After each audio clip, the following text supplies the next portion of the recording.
Good morning, America. This is Art I Facts here. I am working on a new invention. Aside from being a world traveler, I also work on inventions, or I patent inventions, or whatever you want to call it. At any rate, I'm out here this sunny, crispy morning, sawing a little wood. And most people get their wood for a larger size wood burning stove. But my family and I, we have a small wood burning stove, and it only will hold up to a 16-inch piece of wood. However, many times when we get the raw wood, it is not that lean. So we have to at least cut it in half, which the stove seems to love a little better anyway.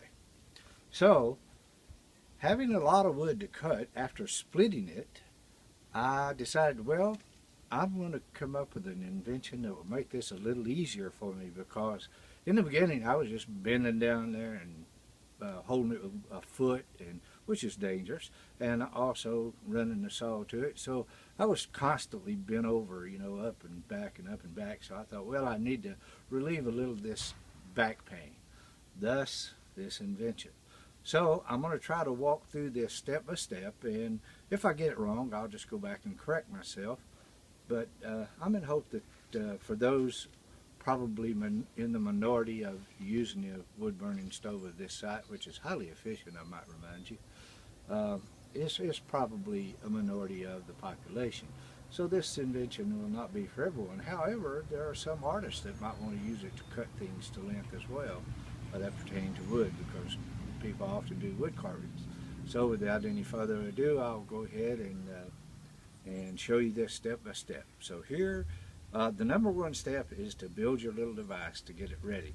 So I'm going to clear out, I've already been cutting some wood, so I'm going to clear just a little bit so you can see the base of this. And once I get these little blocks of wood off of here, you can see I've got it held down by a couple of cement blocks just to give it some stability. And the base is, I believe that's a 2x8, I think. And then I'm coming up with 2x6s, as you can see, and these have been attached with screws from the bottom up. Now this base comes on out a little ways because that allows for more stability this way. As you come up, I'm coming up with these 2x6s, and then I've got braces on both sides to hold them. And as you note, I've got a brace going down this side. Now one could also put a brace going down this side, and that serves as another effect. When you cut the block of wood, which goes up here, and I'll show you in a moment, when you cut the block of wood, it falls off of each side. So if this little ramp is here, you could actually turn it at an angle so it shot the wood out towards the front and not back here where you're working, which can be a little bit of a hazard. But I haven't got that done yet, so that's another one of my improvements to this project.